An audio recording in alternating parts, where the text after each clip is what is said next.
What is up, guys? Rick Kackis here. Thank you so much for stopping by, and today we've got some brand spanking new Destiny 2 news, courtesy of the Bungie weekly update that has just gone live, unveiling official information.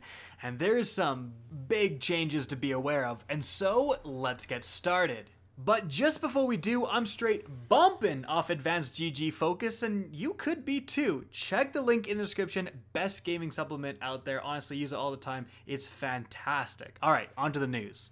First things first, a hotfix hit today and finally fixed the Lie quest and is now allowing you to complete it and therefore get the Fellwinter's Lie shotgun. If you haven't started, I've made a guide on everything you're going to need to know, including how to get the step of 1,000 shotgun kills done in minutes rather than hours. And so, if you've gotten that, let's move on to the future news. What is coming down the line next season in Season 11 and further than that. So, one of the things that they're going to change in Season 11 is they're going to update the World Drop loot pool, and they're going to add quite a bit of weapons to that loot pool. Honestly, it's to the point where it's getting pretty darn bloated, and it's going to be hard to get like certain things in this loot pool, but I think this is in somewhat of a response to the weapon sunsetting, essentially the addition of a maximum infusion point to weapons, so they'll only have a year lifespan where you can use them in the end game. And obviously, with a lot of weapons falling off, you had archetypes that didn't have any representation, in terms of weapon sunsetting. They would just not be able to be used in the fall, and so re-adding a lot of these weapons in the loot pool is going to help with that. So this is a complete list of all the weapons, again, in the Season 11 World Drop loot pool. So that's going to be stuff that you get from random legendary engrams. You'll be able to get any of these things if you just go to the Cryptarch and spend the legendary shards. You can just spam legendary engrams over and over again. There's definitely some good options in there. But that aside, Bungie also says if you still need a weapon or weapon roll from the current Vanguard, Crucible, or Gambit playlist that isn't on that list, grab it now. So that means vendor refresh is finally coming, potentially next season with Season 11. That is actually quite exciting. Moving on from there, Bungie says there's going to be some pretty significant changes to perks starting next season. So, here's what's being impacted. Firstly, we have reload perks. And Bungie says that, people are just way too often combining reload perks with damage increasing perks, and that's the role. Outlaw plus kill clip, that's good on pretty much anything. I would have preferred making some other perks more interesting to compete, but we are going to get some reload perk nerfs. Firstly, with Outlaw, it's getting a bit worse. Now, some things to consider for what we're going to talk about. Reload stat, 0 to 100, and this maps onto an archetype-specific reload animation speed. Reload duration scale is basically if the reload stat is already capped, and make sure you still get a little bit of a reload bonus. And then the reload empty duration scale, and that applies if there's no ammo in the magazine. Okay, so keeping that in mind, what's happening to Outlaw? So the reload stat is going from plus 100 to plus 50, and the reload duration scale is going from 0.8 to 0.9. Moving on, Feeding Frenzy. This is getting basically a rework. So now it's going to depend on how many kills you get before you reload. So with 2 kills, the reload speed is equal to updated Outlaw. Then with 3 or more kills, it's faster than Outlaw. And then with 4 or more kills, it's the fastest reloading perk in the game other than Alloy Magazine. Also, the max possible reload duration scale is going from 0.83 to 0.8, and the max possible reload stat, that's unchanged with plus 100. That's something they glossed over.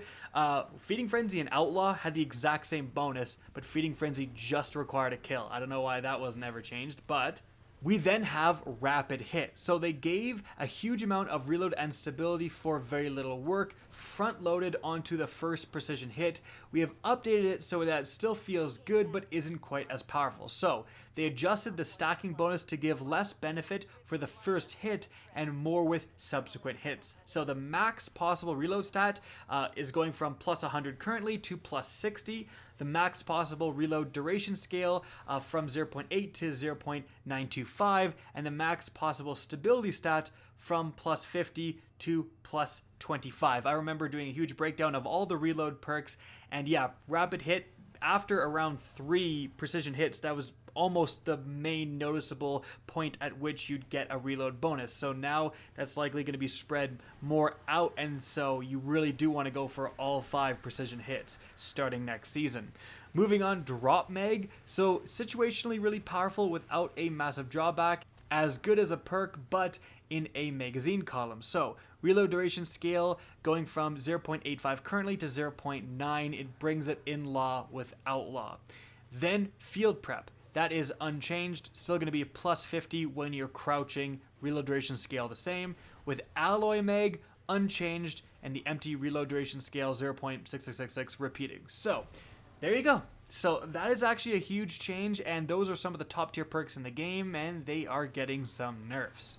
Now, speaking of reload perks, all of these perks right here, they're now going to work properly for burst weapons in that they will account for the ammo of burst weapons. So you won't get like an odd number. If it's a 3-round burst, you'll get a multiple of 3. You know what I'm saying? So those are going to be a little bit better if you're using them with pulse rifles, fusion rifles, burst sidearms, etc. Moving on from there, some general weapon perk tuning. So, firstly, dynamic sway reduction. It adds 10 stability over time in addition to accuracy. They say this is way more powerful than it sounds. Reduced reticle movement from stability should now tell players this is working. So did they just buff dynamic sway reduction, already one of the best auto rifle perks in the game? Alright then, moving on. Pulse monitor. This has been a lemon for so long, but it's getting some big changes. So they say take critical damage and you can quickly switch to your now fully loaded shotgun. So they're changing the reload amount from 0.35 to 1.0, then plus 50 to handling, so that's like half a quick draw. Then 5% faster swap speed, and they say this works on stowed weapons too, which was already the case, but it makes it a lot more useful. Okay, so you can get Pulse Monitor on a shotgun, and it's going to act like half of a quick draw and mean that when you do switch that weapon, it's going to be fully loaded. Alright, Pulse Monitor, okay, alright, we might mess with you now. Moving on, Hip Fire Grip. So this now helps you hit shots closer to ADS ranges, still doesn't affect damage drop-off or magnetism. So 1.2 times aim assist fall off, plus 15 to your aim assist, plus 1.7 degrees precision hip fire angle threshold. So they say by default, when hip firing a weapon, the center of your reticle must be over a target in order to get a crit. Otherwise, aim assist will give you a body shot. This change gives you a little leniency, so if the center of your reticle is not directly over a target, you will still get the crit if you're within this angle, and has no effect on sniper rifles. Alright, well that would be the one place you'd really want this to be. That's a little unfortunate. Then Sneak Bow actually makes you sneaky, and now it doesn't ping the radar when you're shooting.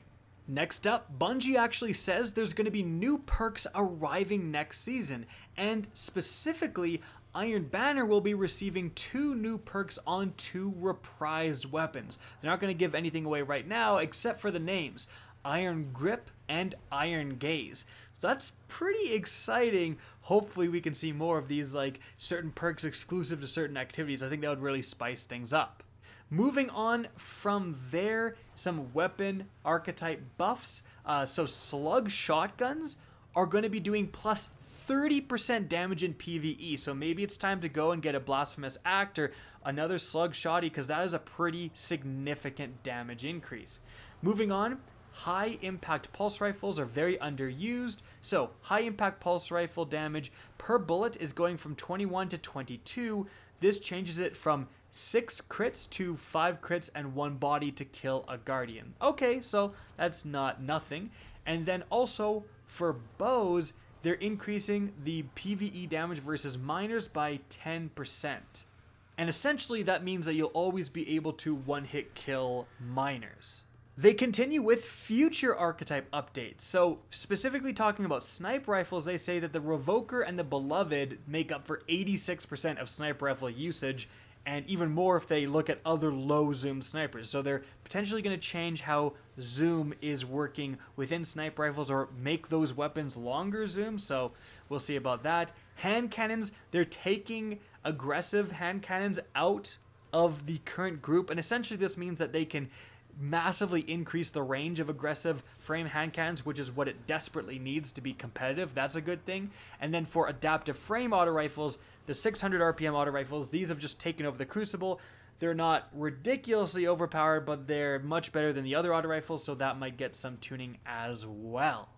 And then lastly, we have a little bit of housekeeping issues because the season is ending on, specifically it says here, June 9th, which of course would mean that the new season begins on June 9th. So just if you haven't done any of this stuff yet, make sure to get it done. So access to the Seraph bunkers, so spending your bits on anything within that Seraph bunker, the 4th Horseman exotic quest, the Lie quest, any legendary lost sectors, the Warmind seasonal artifact, all that stuff is going away. Get it done before June 9th if you want that stuff. Guys, that is it for the video. I hope you enjoyed, found this informative, and if you did, please remember to help me out by simply rating and especially sharing this video. If you guys want to see more Destiny 2 content similar to this, don't be afraid to slap that subscribe button. If you want to get in touch with me and keep up to date with the latest channel activity, the best way is to follow me on Twitter at @RickKackis. That's linked in the description down below. Again, I hope you enjoyed the video, and as always, have a good day.